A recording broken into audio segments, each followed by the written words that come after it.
Childlike, the great astronomer Phobar stands before the metallic invaders of the ravished solar system. It was in the 34th century that the dark star began its famous conquest, unparalleled in stellar annals. Phobar the astronomer discovered it. He was sweeping the heavens with one of the newly invented, multi-powered Sussendorf comet hunters when something caught his eye. A new star of great brilliance in the foreground of the constellation Hercules. For the rest of the night he cast aside all his plans and concentrated on the one star. He witnessed an unprecedented event. Mercia's nullifier had just been invented, a curious and intricate device based on four-dimensional geometry that made it possible to see occurrences in the universe which had hitherto required the hundreds of years needed for light to cross the intervening space before they were visible on Earth. By a hasty calculation, with the aid of this invention, Phobar found that the new star was about 3,000 light-years distant, and that it was hurtling backward into space at the rate of 1,200 miles per second. The remarkable feature of his discovery was this appearance of a fourth-magnitude star where none had been known to exist. Perhaps it had come into existence this very night. On the succeeding night he was given a greater surprise. In line with the first star, but several hundred light-years nearer, was a second new star of even more brightness, and it too was hurtling backward into space at approximately 1,200 miles per second. Phobar was astonished. 2 new stars discovered within 24 hours in the same part of the heavens, both of the fourth magnitude? But his surprise was as nothing when on the succeeding night, even while he watched, a third new star appeared in line with these, but much closer. At midnight he first noticed a pinpoint of faint light. By 1 o'clock the star was of 8th magnitude.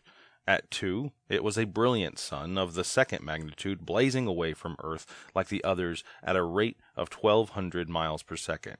And on the next evening, and the next, and the next, other new stars appeared until there were 7 in all. Every one on a line in the same constellation Hercules, every one with the same radiance and the same proper motion, though of varying size.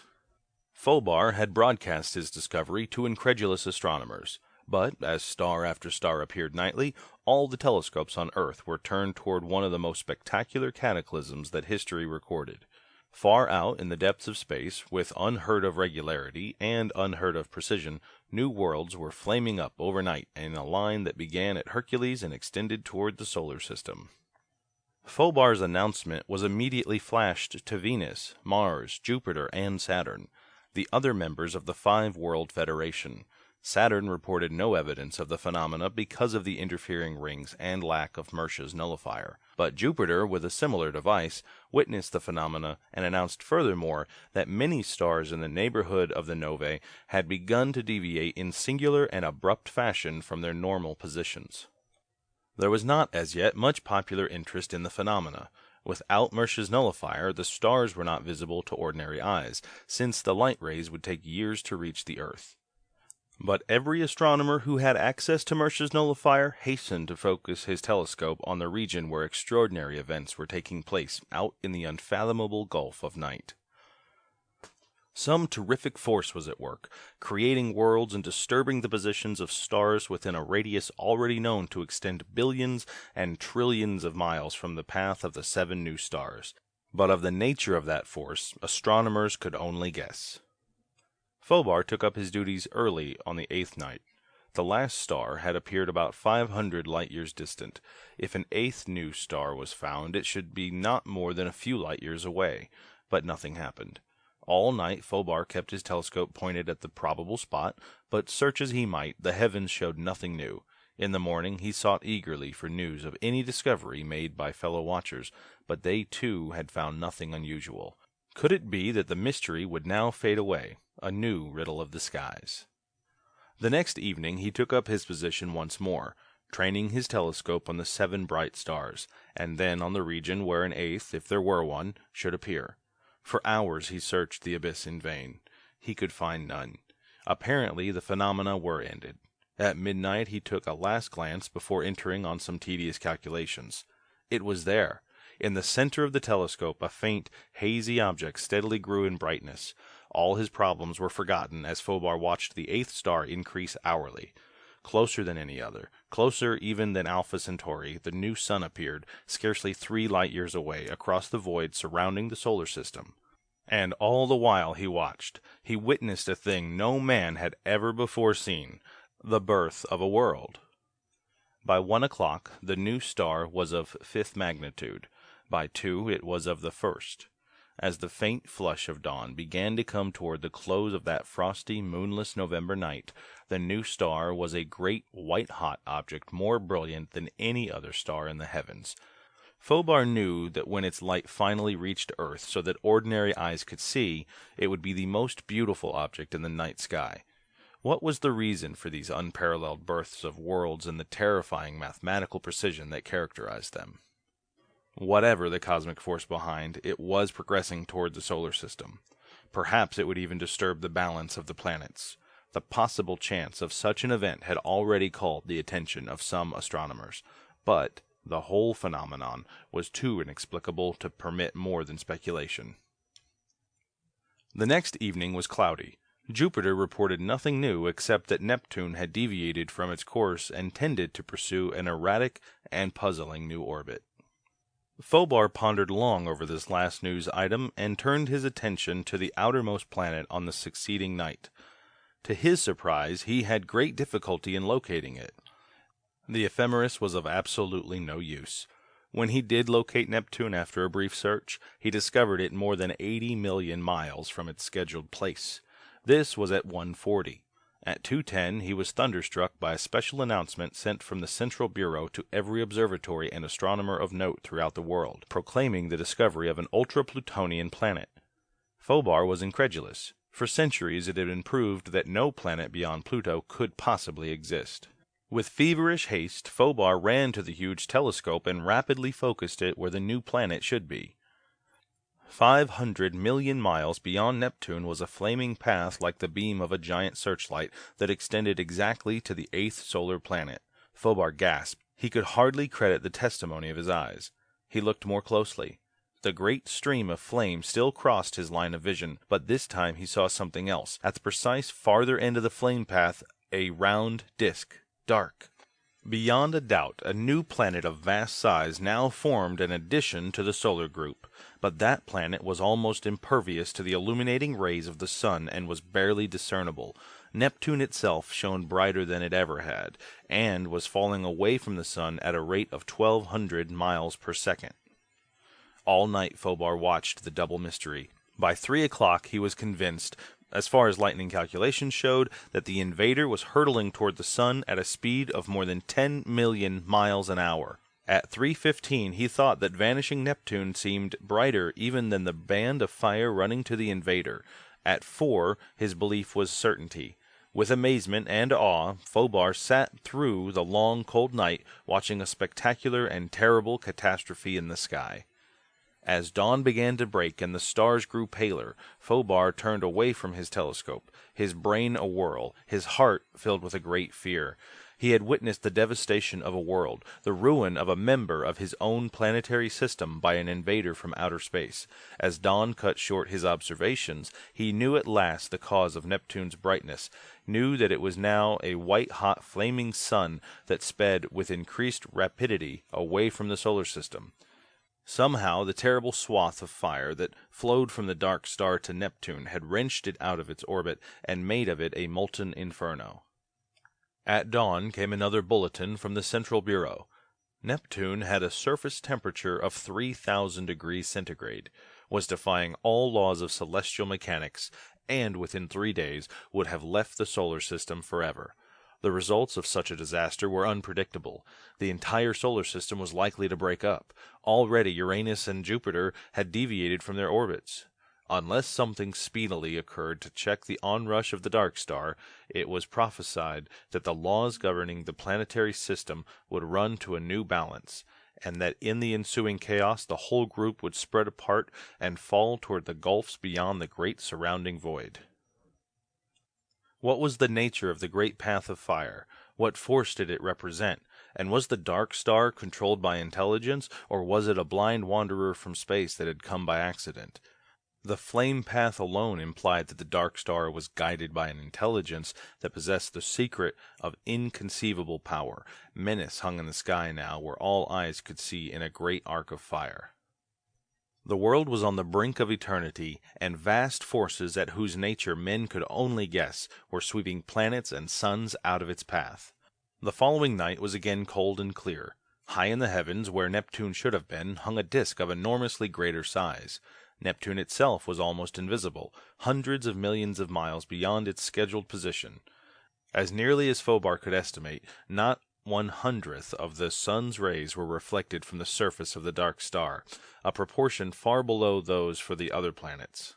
Phobar had a better view of the flame path, and it was with growing awe that he watched that strange swath in the sky during the dead of night. It shot out from the dark star like a colossal beam or huge pillar of fire seeking a food of worlds. With a shiver of cold fear, he saw that there were now 3 of the bands, one toward Neptune, one toward Saturn, and one toward the sun. The first was fading, a milky, misty white. The second shone almost as bright as the first one previously had, and the third, toward the sun, was a dazzling stream of orange radiance, burning with a steady, terrible, unbelievable intensity across 2.5 billions of miles of space. That gigantic flare was the most brilliant sight in the whole night sky, an awful and abysmally prophetic flame that made city streets black with staring people, a radiance whose grandeur and terrific implications of cosmic power brought beauty and the fear of doom into the heavens. Those paths could not be explained by all the physicists and all the astronomers in the 5-World Federation. They possessed the properties of light, but they were rigid bands like a tube or a solid pillar from which only the faintest of rays escaped, and they completely shut off the heavens behind them. They had, moreover, singular properties which could not be described, as if a new force were embodied in them. Hour after hour, humanity watched the spectacular progress of the dark star, watched those mysteries and threatening paths of light that flowed from the invader. When dawn came, it brought only a great fear and the oppression of impending disaster. In the early morning, Phobar slept. When he awoke, he felt refreshed and decided to take a short walk in the familiar and peaceful light of day. He never took that walk. He opened the door on a kind of dim and reddish twilight. Not a cloud hung in the sky, but the sun shone feebly with a dull red glow, and the skies were dull and somber, as if the sun were dying as scientists had predicted it eventually would. Phobar stared at the dull heavens in a daze, at the foreboding atmosphere and the livid sun that burned faintly as through a smoke curtain. Then the truth flashed on him. It was the terrible path of fire from the dark star. By what means he could not guess, by what appalling control of immense and inconceivable forces he could not even imagine, the dark star was sucking light, and perhaps more than light, from the sun. Phobar turned and shut the door. The world had seen its last dawn. If the purpose of the dark star was destruction, none of the planets could offer much opposition, for no weapon of theirs was effective beyond a few thousand miles range at most, and the dark star could span millions. If the invader passed on, its havoc would be only a trifle smaller, for it had already destroyed 2 members of the solar system and was now striking at its most vital part. Without the sun, life would die. But even with the sun, the planets must rearrange themselves because of the destruction of balance. Even he could hardly grasp the vast and abysmal catastrophe that, without warning, had swept from space. How could the dark star have traversed 3,000 light-years of space in a week's time? It was unthinkable. So stupendous a control of power, so gigantic a manipulation of cosmic forces, so annihilating a possession of the greatest secrets of the universe, was an unheard-of concentration of energy and knowledge of stellar mechanics. But the evidence of his own eyes and the path of the dark star with flaming suns to mark its progress told him in language which could not be refuted that the dark star possessed all that immeasurable, titanic knowledge. It was the lord of the universe. There was nothing which the dark star could not crush or conquer or change. The thought of that immense, supreme power numbed his mind. It opened vistas of a civilization and a progress, and an unparalleled mastery of all knowledge which was almost beyond conception. Already the news had raced across the world. On Fobar's television screen flashed scenes of nightmare. The radio spewed a gibberish of terror. In one day, panic had swept the Earth. On the remaining members of the Five World Federation, the same story was repeated. Rioting mobs drowned out the chant of religious fanatics who hailed Judgment Day. Great fires turned the air murky and flame-shot. Machine guns spat regularly into city streets. Looting, murder, and fear-crazed crimes were universal. Civilization had completely vanished overnight. The tides roared higher than they ever had before. For every 1,000 people drowned on the American seaboards, 100,000 perished in China and India. Dead volcanoes boomed into the worst eruptions known. Half of Japan sank during the most violent earthquake in history. Land rocked, the seas boiled, cyclones howled out of the skies. 1 billion eyes focused on Mecca. The mad beating of tom-toms rolled across all Africa. Women and children were trampled to death by the crowds that jammed into churches. "Has man lived in vain?" asked the philosopher. "The world is doomed. There is no escape," said the scientist. "The day of reckoning has come. The wrath of God is upon us," shouted the street preachers. In a daze, Fobar switched off the bedlam, and walking like a man asleep, strode out. He did not care where, if only to get away. The ground and the sky were like a dying fire. The sun seemed a half-dead cinder. Only the great swath of radiance between the sun and the dark star had any brilliance. Sinister, menacing, now larger even than the sun, the invader from beyond hung in the heavens. As Fobar watched it, the air around him prickled strangely. A sixth sense gave warning. He turned to race back into his house. His legs failed. A fantastic orange light bathed him. Countless needles of pain shot through his whole body. The world darkened. Earth had somehow been blotted out. There was a brief blackness, the nausea of space and of a great fall that compressed eternity into a moment. Then a swimming confusion, and outlines which gradually came to rest. Fobar was too utterly amazed to cry out or run. He stood inside the most titanic edifice he could have imagined, a single gigantic structure vaster than all New York City. Far overhead swept a black roof fading into the horizon. Beneath his feet was the same metal substance. In the midst of this giant work soared the base of a tower that pierced the roof thousands of feet above. Everywhere loomed machines, enormous dynamos, cathode tubes 100 feet long, masses and mountains of such fantastic apparatus as he had never encountered. The air was bluish, electric. From the black substance came a phosphorescent radiance. The triumphant drone of motors and a terrific crackle of electricity were everywhere. Off to his right, purple-blue flames the size of sequoia trees flickered around a group of what looked like condensers as huge as Gibraltar. At the base of the central tower, half a mile distant, Fobar could see something that resembled a great switchboard studded with silver controls. Near it was a series of mechanisms at whose purpose he could not even guess. All this his astounded eyes took in at one confused glance. The thing that gave him unreasoning terror was the 100-foot-high metal monster before him. It defied description. It was unlike any color known on Earth, a blinding color, sinister with power and evil. Its shape was equally ambiguous. It rippled like quicksilver, now compact, now spread out in 1,000 limbs. But what appalled Fobar was its definite possession of rational life.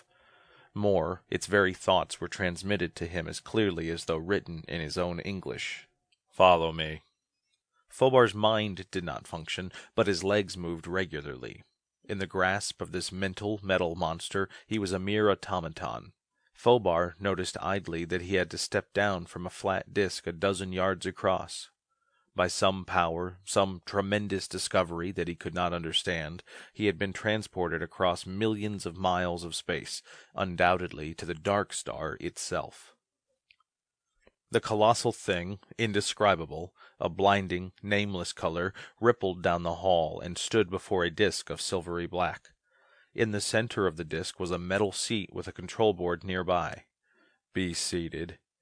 Fobar sat down. The Titan flicked the controls, and nothing happened. Fobar sensed that something was radically wrong. He felt the surprise of his gigantic companion. He did not know it then, but the fate of the solar system hung on that incident. "Come." Abruptly the giant stooped, and Fobar shrank back, but a flowing mass of cold, insensate metal swept around him, lifted him 50 feet in the air. Dizzy, sick, horrified, he was hardly conscious of the whirlwind motion into which the giant suddenly shot.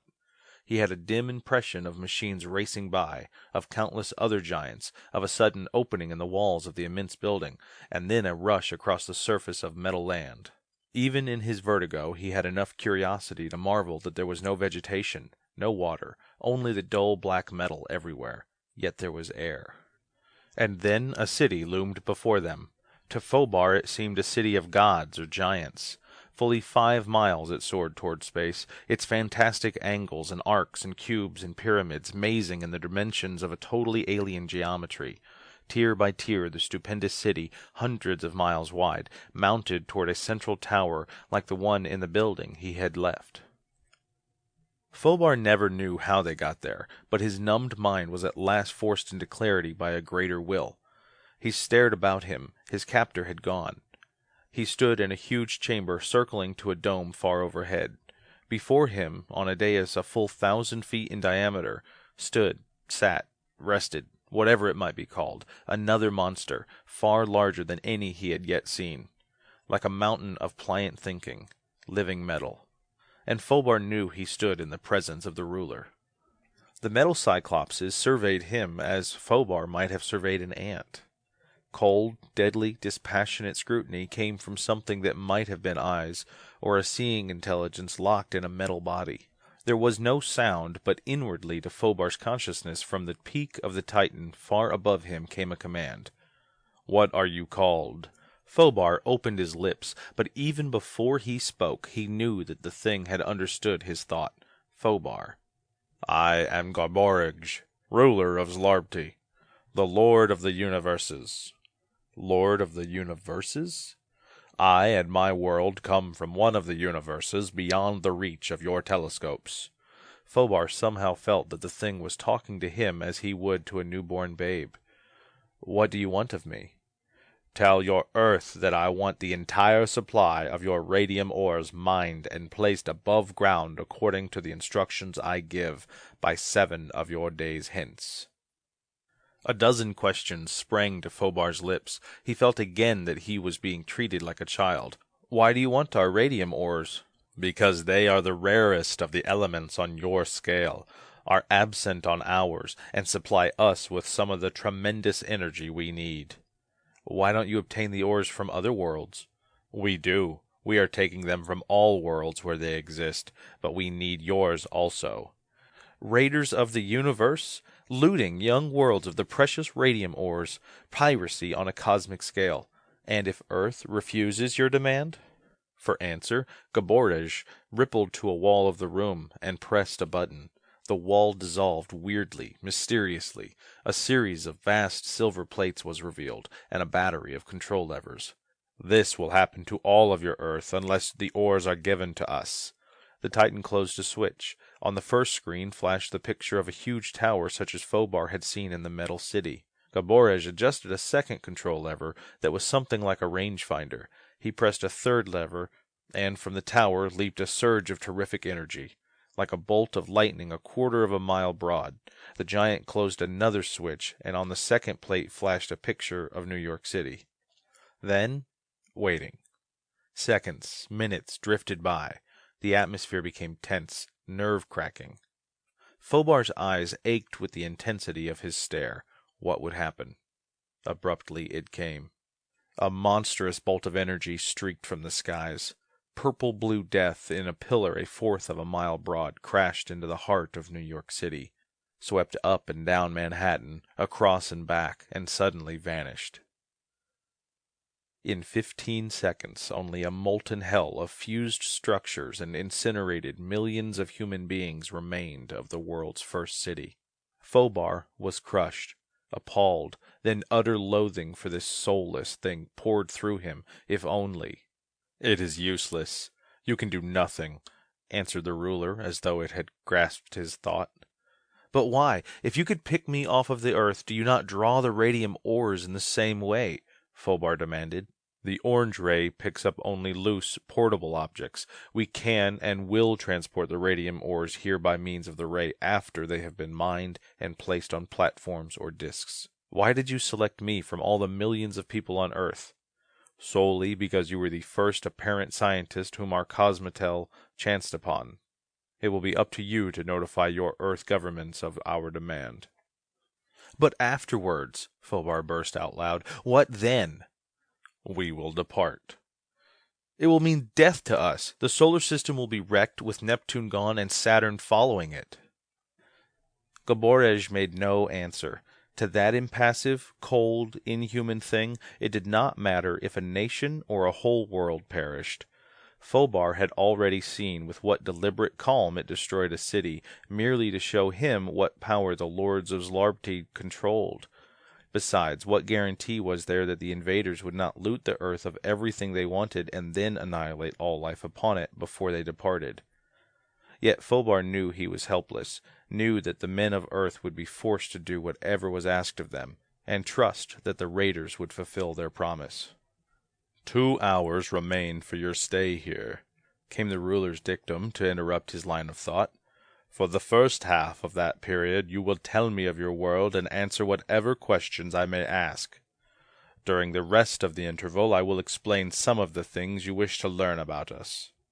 Again Fobar felt Gaborej's disdain, knew that the metal giant regarded him as a kind of childish plaything for an hour or two's amusement, but he had no choice, and so he told Gaborej of the life on Earth, how it arose and along what lines it had developed. He narrated in brief the extent of man's knowledge, his scientific achievements, his mastery of weapons and forces and machines, his social organization. When he had finished, he felt as a Stone Age man might feel in the presence of a brilliant scientist of the 34th century. If any sign of interest had shown on the peak of the metallic lord, Fobar failed to see it, but he sensed an intolerant sneer of ridicule in Gaborej, as though the ruler considered these statements to be only the most elementary of facts. Then, for 3/4 of an hour, in the manner of one lecturing an ignorant pupil, the giant crowded its thought pictures into Fobar's mind, so that finally he understood a little of the raiders and of the sudden terror that had flamed from the abysses into the solar system. The universe of matter that you know is only one of countless universes which comprise the cosmos, began Gaborej. In your universe, you have a scale of 92 elements. You have your color spectrum, your rays and waves of many kinds. You are subject to definite laws controlling matter and energy as you know them. But we are of a different universe, on a different scale from yours, 1,000,000,000 light-years away in space, eons distant in time. The natural laws which govern us differ from those controlling you. In our universe, you would be hopelessly lost, completely helpless, unless you possessed the knowledge that your people will not attain even in millions of years. But we, who are so much older and greater than you, have for so long studied the nature of the other universes that we can enter and leave them at will, taking what we wish, doing as we wish, creating or destroying worlds whenever the need arises, coming and hurtling away when we choose. There is no vegetable life in our universe. There is only the scale of elements ranging from 842 to 966 on the extension of your own scale. At this high range, metals of complex kinds exist. There is none of what you call water, no vegetable world, no animal kingdom. Instead, there are energies, forces, rays, and waves, which are food to us and which nourish our life stream just as pigs, potatoes, and bread are food to you. Trillions of years ago in your time calculation, but only a few dozen centuries ago in ours, life arose on the giant world Kijptan. In our universe, it was life, our life, the life of my people and myself.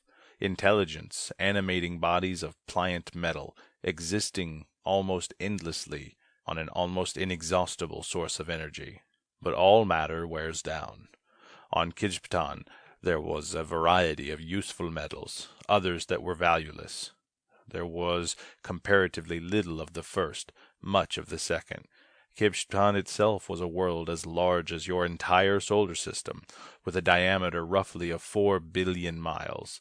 Our ancestors knew that Kibstan was dying, that the store of our most precious element, Slytherin, was dwindling. But already our ancestors had mastered the forces of our universe, had made inventions that are beyond your understanding, had explored the limits of our universe in space cars that were propelled by the free energies in space and by the attracting, repelling influences of stars. The metal inhabitants of Kibstan employed every invention they knew to accomplish an engineering miracle that makes your bridges and mines seem but the puny efforts of a gnat. They blasted all the remaining ores of Slethra from the surface and the interior of Kibstan and refined them. Then they created a gigantic vacuum, a dead field in space 100 million miles away from their world. The dead field was controlled from Kibstan by atomic projectors, energy absorbers, gravitation nullifiers, and cosmotels, range regulators, and a host of other inventions. As fast as it was mined and extracted, the Slethra metal was vaporized, shot into the dead field by interstellar rays, and solidified there along an invisible framework which we projected. In a decade of our time, we had pillaged Kibstan of every particle of Slethra. And then in our skies hung an artificial world, a manufactured sphere, a giant new planet, the world you yourself are now on, Zlabarti. We did not create a solid globe. We left chambers, tunnels, passageways, storerooms throughout it, or piercing it from surface to surface. Thus, even as Zlabarti was being created, we provided for everything that we needed or could need: experimental laboratories, subsurface vaults, chambers for the innumerable huge ray dynamos, energy storage batteries, and other apparatus which we required. And when all was ready, we transferred by space car and by atomic individualization all our necessities from Kibstan to the artificial world, Zlabarti. And when everything was prepared, we destroyed the dead field by duplicate control from Zlabarti, turned our repulsion power on full against the now useless and dying giant world of Kibstan, and swung upon our path. But our whole universe is incredibly old. It was mature before ever your young suns flamed out of the gaseous nebulae. It was decaying when your molten planets were flung from the central sun. It was dying before the boiling seas had given birth to land upon your sphere. And while we had enough of our own particular electrical food to last us for 1,000,000 of your years, and enough power to guide Zlabarti to other universes, we had exhausted all the remaining energy of our entire universe. And when we finally left it to dwindle behind us in the black abysses of space, we left it a dead cinder, devoid of life, vitiated of activity, and utterly lacking in cosmic forces, a universe finally run down. The universes, as you may know, are set off from each other by totally black and empty abysms, expanses so vast that light rays have not yet crossed many of them. How did we accomplish the feat of traversing such a gulf? By the simplest of means, acceleration. Why? Because to remain in our universe meant inevitable death. We gambled on the greatest adventure in all the cosmos. To begin with, we circled our universe to the remotest point opposite where we wanted to leave it. We then turned our attraction powers on part way so that the millions of stars before us drew us ahead. Then we gradually stepped up the power to its full strength, thus ever increasing our speed.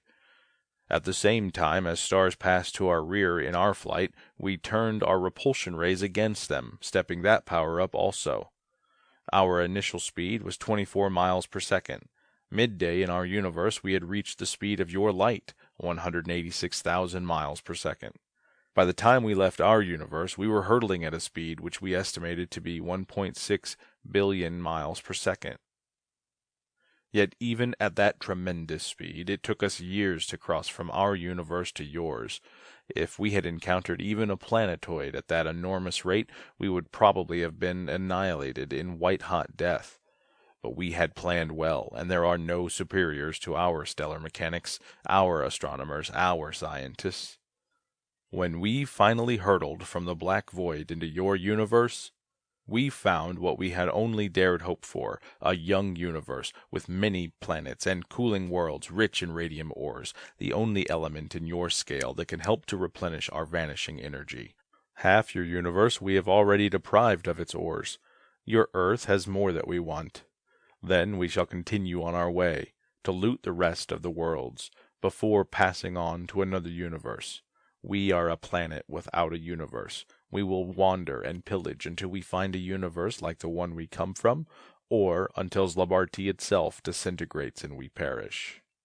We could easily wipe out all the dwellers on Earth and mine the ores ourselves, but that would be a needless waste of our powers. For since you cannot defy us, and since the desire for life burns as high in you as in us, and as it does in all sensate things in all universes, your people will save themselves from death, and save us from wasting energy by mining the ores for us. What happens afterwards, we do not care.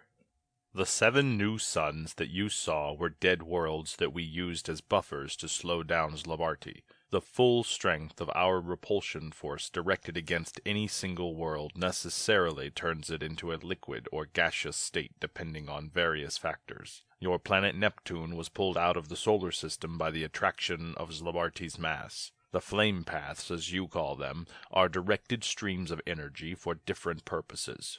The one to the sun supplies us, for instance, with heat, light, and electricity, which in turn are stored for eventual use. The orange ray that you felt is one of our achievements. It is similar to the double-action pumps used in some of your sulfur mines, whereby a pipe is enclosed in a larger pipe, and hot water forced down through the larger tubing returns sulfur-laden through the central pipe. The orange ray instantaneously dissolves any portable object up to a certain size, propels it back to Zlabarti through its center, which is the reverse ray, and here reforms the object, just as you were recreated on the disk that you stood on when you regained consciousness. But I have not enough time to explain everything on Zlabarti to you, nor would you comprehend it all if I did. Your stay is almost up. In that one control panel lies all the power that we have mastered, boasted Gaborej with supreme egotism. It connects with the individual controls throughout Zlabarti. What is the purpose of some of the levers? Asked Fobar, with a desperate hope in his thoughts. A filament of metal whipped to the panel from the Lord of Zlabarti. This first section duplicates the control panel that you saw in the laboratory where you opened your eyes. Do not think that you can make use of this information. In 10 minutes you will be back on your Earth to deliver our command. Between now and that moment you will be so closely watched that you can do nothing and will have no opportunity to try. This first lever controls the attraction rays, the second the repulsion force. The third dial regulates the orange ray by which you will be returned to Earth. The fourth switch directs the electrical bolt that destroyed New York City. Next, it is a device that we have never had occasion to use. It releases the Krangor wave throughout Zlabarti. Its effect is to make each atom of Zlabarti, the Slethra metal, and everything on it become compact. To do away with the empty spaces that exist in every atom. Theoretically, it would reduce Zlabarti to a fraction of its present size, diminish its mass while its weight and gravity remained as before. The next lever controls matter to be transported between here and the first laboratory, somewhat like the orange ray. It disintegrates the object and reassembles it here. So that's what Fobar's captor had been trying to do with him back there in the laboratory. Why was I not brought here by that means? Burst out Fobar. Because you belong to a different universe, answered Gaborej. Without experimentation, we cannot tell what natural laws of ours you would not be subject to, but this is one of them. A gesture of irritation seemed to come from him. Some laws hold good in all the universes we have thus far investigated. The orange ray, for instance, picked you up as it would have plucked one of us from the surface of Kibstan. But on Zlabarti, which is composed entirely of Slethra, your atomic nature and physical constitution are so different from ours that they were unaffected by the energy that ordinarily transports objects here. Thus the Metal Nightmare went rapidly over the control panel. At length Fobar's captor, or another thing like him, re-entered when Gaborej flicked a strange-looking protuberance on the panel. You will now be returned to your world, came the thought of Gaborej. We shall watch you through our cosmotel to see that you deliver our instructions. Unless the nations of Earth obey us, they will be obliterated at the end of 7 days. A wild impulse to smash that impassive, metallic monster passed from Phobar as quickly as it came. He was helpless. Sick and despairing, he felt the cold, baffling colored metal close around him again. Once more he was borne aloft for the journey to the laboratory, from there to be propelled back to Earth. 7 days of grace, but Phobar knew that less than 10 minutes remained to him. Only here could he possibly accomplish anything. Once off the surface of Zlabardi, there was not the remotest chance that all the nations of Earth could reach the invaders, or even attempt to defy them. Yet what could he alone do in a week, to say nothing of 10 minutes? He sensed the amused, supercilious contempt of his captor. That was really the greatest obstacle, this ability of theirs to read thought pictures, and already he had given them enough word pictures of English so that they could understand. In the back of Phobar's mind, the ghost of a desperate thought suddenly came. What was it he had learned years ago in college? Homer, the Odyssey, Plutarch. From rusty, disused corners of memory crept forth the half-forgotten words. He bent all his efforts to the task, not daring to think ahead or plan ahead or visualize anything but the Greek words. He felt the bewilderment of his captor. To throw it off the track, Phobar suddenly let an ancient English nursery rhyme slip into his thoughts. The disgust that emanated from his captor was laughable. Phobar could have shouted aloud, but the Greek words... Already the pair had left the mountain-high Titan city far behind. They rippled across the smooth, black surface of Zlabardi, and bore like rifle bullets down on the swiftly looming laboratory. In a few minutes it would be too late forever. Now the lost Greek words burst into Phobar's mind, and hoping against hope, he thought in Greek word pictures which his captor could not understand. He weighed chances, long shots. Into his brain flashed an idea, but they were upon the laboratory. A stupendous door dissolved weirdly into shimmering haze. They sped through. Phobar's hand clutched a bulge in his pocket. Would it work? How could it? They were beyond the door now and racing across the great expanse of the floor, past the central tower, past the control panel which he had first seen. And as if by magic, there leaped into Phobar's mind a clear-cut, vivid picture of violent oceans of energy crackling and streaking from the heavens to crash through the laboratory roof and barely miss striking his captor behind. Even as Phobar created the image of that terrific death, his captor whirled around in a lightning movement, a long arm of metal flicking outward at the same instant to drop Phobar to the ground. Like a flash, Phobar was on his feet. His hand whipped from his pocket, and with all his strength he flung a gleaming object straight toward the fifth lever on the control panel a dozen yards away. As a clumsy arrow would, his oversized bunch of keys twisted to their mark, clanked, and spread against the fifth control, which was the size regulator. As rapidly as Phobar's captor had spun around, it reversed again, having guessed the trick. A tentacle of pliant metal snaked toward Phobar like a streak of flame. But in those few seconds, a terrific holocaust had taken place. As Phobar's keys spattered against the fifth lever, there came an immediate, growing, strange high whine, and a sickening collapse of the very surface beneath them. Everywhere outlines of objects wavered, changed, melted, shrank with a steady and nauseatingly swift motion. The roof of the laboratory high overhead plunged downward, the far distant wall swept inward, contracted, and the metal monsters themselves dwindled as though they were vast rubber figures from which air was hissing. Phobar sprang back as the tentacle whipped after him. Only that jump and the sudden, dwarfing dimensions of the giant saved him, and even in that instant of wild action, Phobar shouted aloud, for this whole world was collapsing, together with everything on it, except he himself, who came of a different universe and remained unaffected. It was the long shot he had gambled on, the one chance he had to strike a blow. All over the shrinking laboratory the monsters were rushing toward him. His dwindling captor flung another tentacle toward the control panel to replace the size-regulating lever. But Phobar had anticipated that possibility and had already leaped to the switchboard, sweeping a heavy bar from its place and crashing it down on the lever so that it could not be replaced without being repaired. Almost in the same move he had bounded away again, the former 100-foot giant now scarcely more than his own height. But throughout the laboratory the other metal things had halted in their tasks and were racing onward.